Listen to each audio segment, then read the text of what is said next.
Good morning, everyone. What a great joy to be here this morning with all of you. We're so grateful to Franciscan University of Steubenville Life Team, all of those who have organized this conference, the youth ministers and adults from the parishes who are here, and especially all of our young people who've gathered to be a part of this wonderful event. I don't know whether some of you have seen, there's a film in the theaters now called Far from the Madding Crowd. It's based on a very famous novel by Thomas Harding. The protagonist of the novel is a young woman named Bathsheba Everdeen, and she eventually marries the finest shepherd in the county, a man by the name of Gabriel Oak.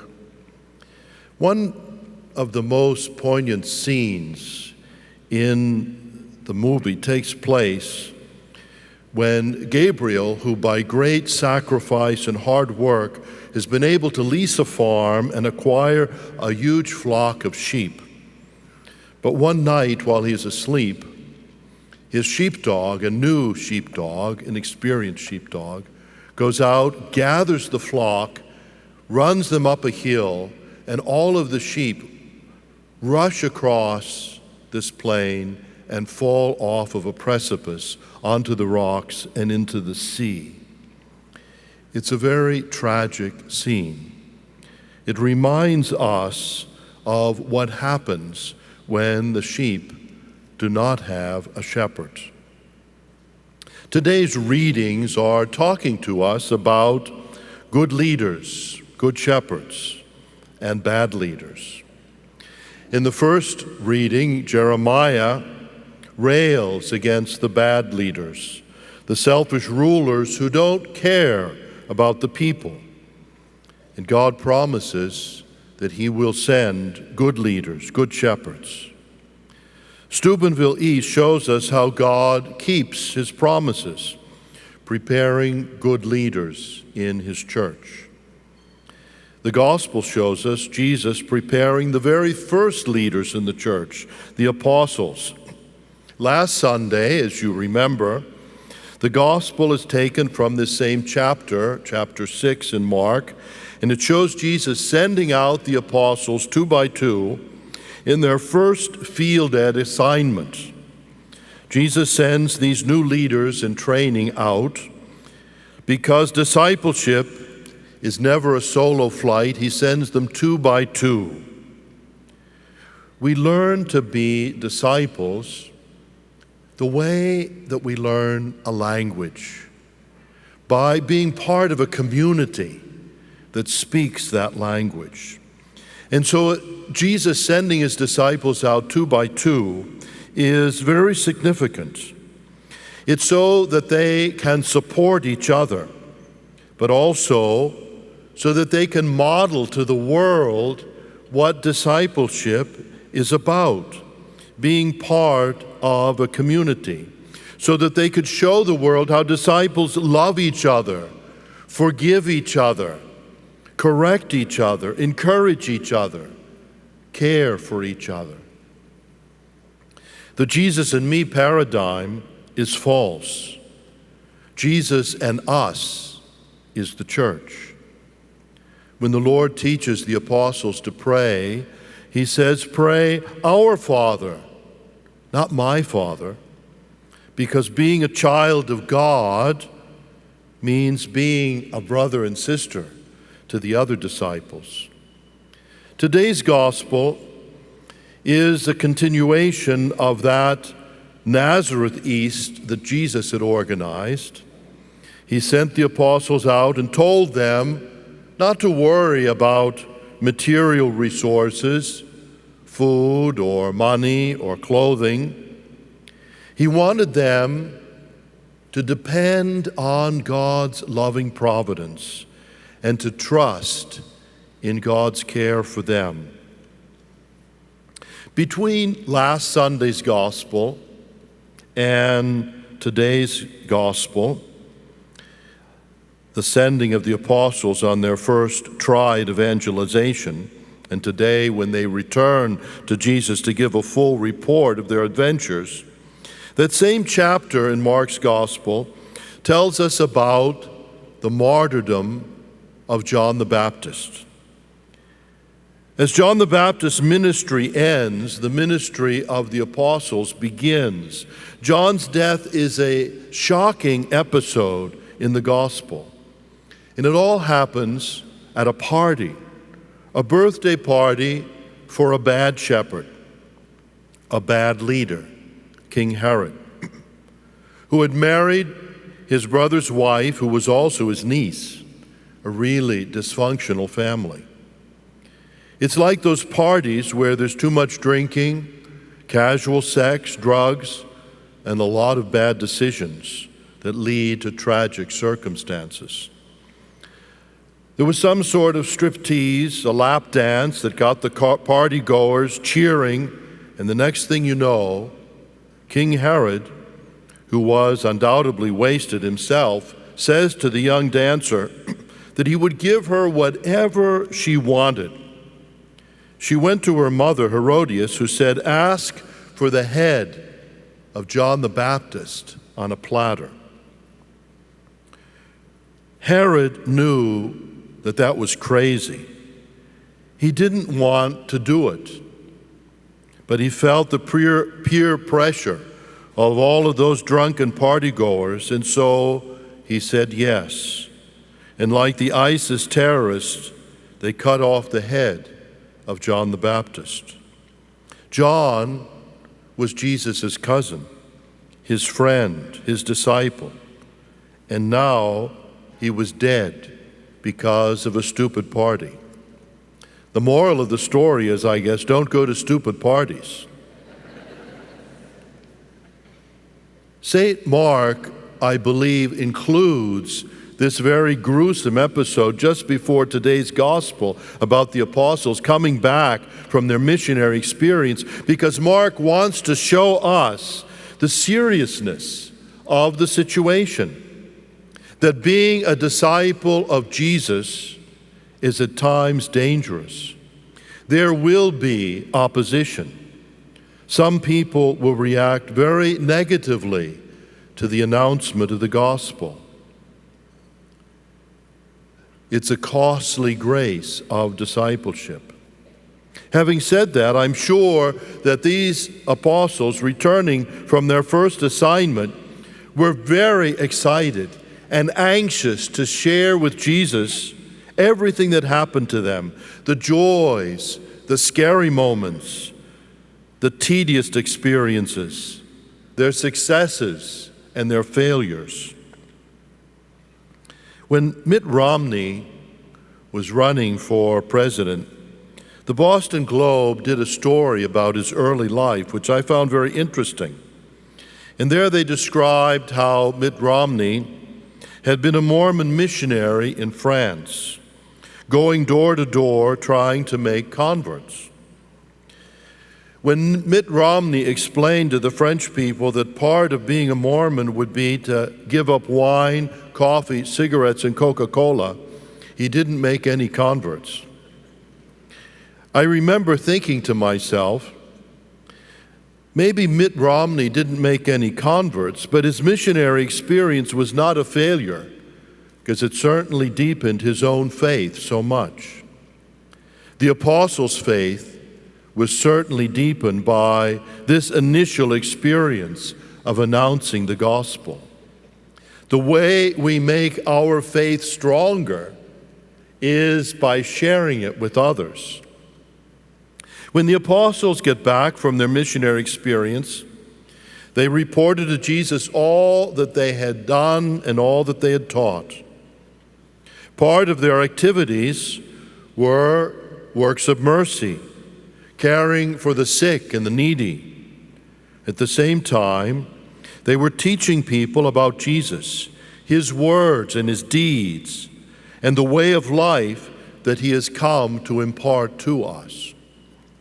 Jesus is delighted by their enthusiasm, but he says to them, "Come away by yourselves to a deserted place and rest a while." Mark says that so many people were coming to talk to the apostles that they didn't even have time to eat. Whenever I hear this story, I remember the story from the life of St. Francis about a certain conversation he had with one of his earliest followers, Brother Leo. Francis asked Leo, he said, "Brother Leo, what was the special way in your life that allowed you to discover God?" And Brother Leo didn't want to answer, but St. Francis kept on insisting. And finally, Brother Leo said, "Well, if you have to know, by the grace of God, I was born lazy. And because I was lazy, I discovered God in my life." And Francis said, "What do you mean?" He said, "Well, my brothers and sisters were all very industrious, and they went out and made a lot of money and big names for themselves. But I used to like to go out in the fields and look at the animals and the flowers, and at night I'd go up to the roof of my father's house and look at the stars and the planets, and I'd ask myself, where does all this beauty come from?" And eventually it led me to discover God in my life. And so I say that my being lazy allowed me to discover God in my life. The moral of the story, of course, isn't that sloth will help us to become spiritual or close to God, but we need to have time and space for God in our lives if we are going to discover His presence, if we are going to discover how much He loves us. In today's gospel, Jesus is reminding His disciples that we all need moments of rest. We need moments of Sabbath. Jesus tells us that He is the Lord of the Sabbath and that the Sabbath is for us. It's time and space for God in our lives. One of the great treasures that the Jewish people have is the Sabbath. When I was bishop in the West Indies, I was invited to visit the synagogue on the island where I lived. It was the oldest synagogue in the Western Hemisphere, an old Danish West Indian building with sand on the floor. And as I walked around that old synagogue, I picked up this old Jewish prayer book, and it just happened to open to a prayer that began with the words, "More than Israel has kept the Sabbath, the Sabbath has kept Israel." And I thought to myself, wow, what a great truth that is. We of the New Covenant can say exactly the same thing. More than we have kept the Sunday Mass obligation, it has kept us a people. It has kept us focused on God. The Sunday Eucharist is the center of our lives. It's impossible to be a disciple, to be a missionary disciple, without accepting Jesus' invitation to come away and rest in the Lord, to experience Sabbath, time and space for God in our lives.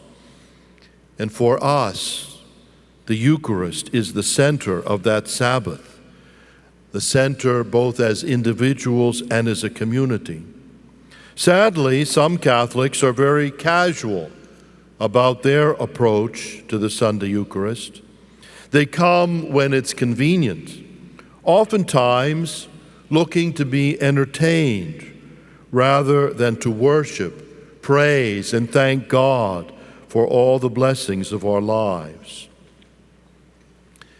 Following the passage in today's Gospel, in chapter 6 of Mark, comes the miracle of the multiplication of the loaves, one of Jesus' greatest miracles that was to prepare the disciples for the gift of the Eucharist. So today's gospel is actually sandwiched in between two banquet stories: the banquet of the bad shepherd, Herod, and the banquet of the good shepherd, Jesus, who feeds the multitude in the desert. This is all part of chapter 6 in Mark's gospel. Which banquet do we want to be a part of, Herod's or Jesus?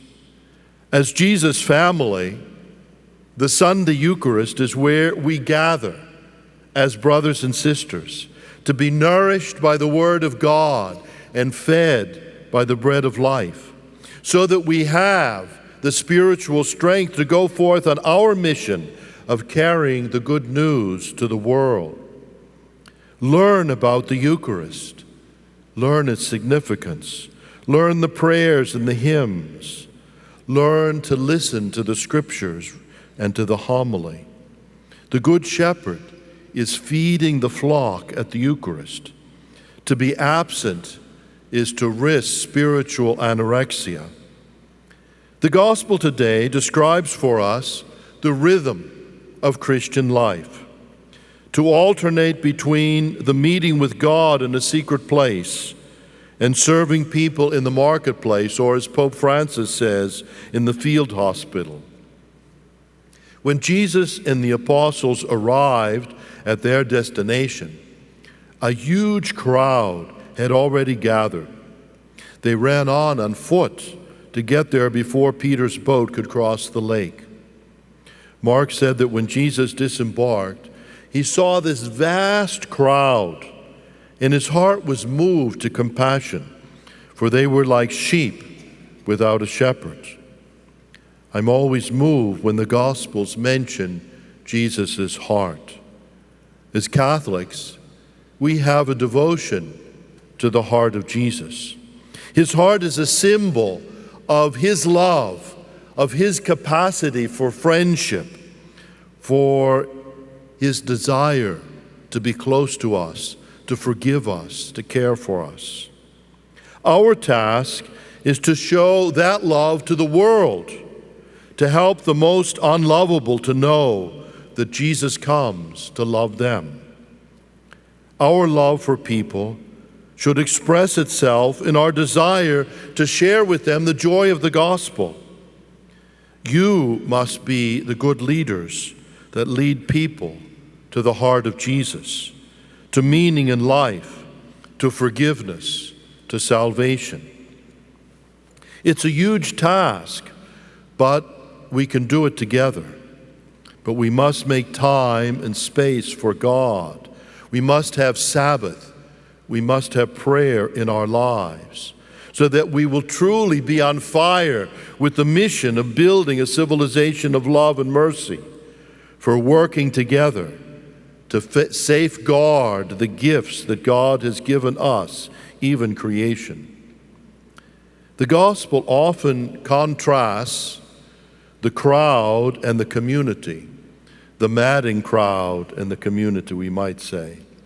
That madding crowd is a collection of individuals who are pursuing their own personal interests to the detriment or the neglect of others. But Jesus is calling us not to be a crowd, but to be a community where we treat each other as brothers and sisters. Our task is to convert the crowd into a community, a family of believers. In the Gospels, we see so many examples of where the crowd is pushing people away from Christ. When Bartimaeus, the beggar, calls out, "Jesus, Son of David, have mercy on me," the people said, "Shut up." But Jesus calls him over and cures him. When Zacchaeus, the tax collector, who was vertically challenged, wanted to see Jesus, it was the crowd was pushing him away, so he had to climb the tree. My favorite story in the Gospels when I was a child was the story of those men who carried their friend who was a paralytic they carried him on some sort of a cot, and when they got to the house where Peter's house where Jesus was preaching, the crowd wouldn't let them in. So they went up to the roof, opened up a hole in the roof, and lowered their friend down in ropes and put him right in front of Jesus. And I thought to myself, wow, I'd like to have friends like that. But I'd like to be a friend like that too. That's what discipleship is about. It's about turning the crowd into a community, not pushing people away from the Lord, but drawing them closer. And the Good Shepherd is counting on you to be good leaders, to be missionary disciples, on fire with love, filled with a sense of mission to be carrying the joy of the gospel to a broken world. Thank you very much for being here in this deserted place, preparing yourself for the great mission that Jesus has entrusted to each of you and to all of us as his community, as his people. God bless you.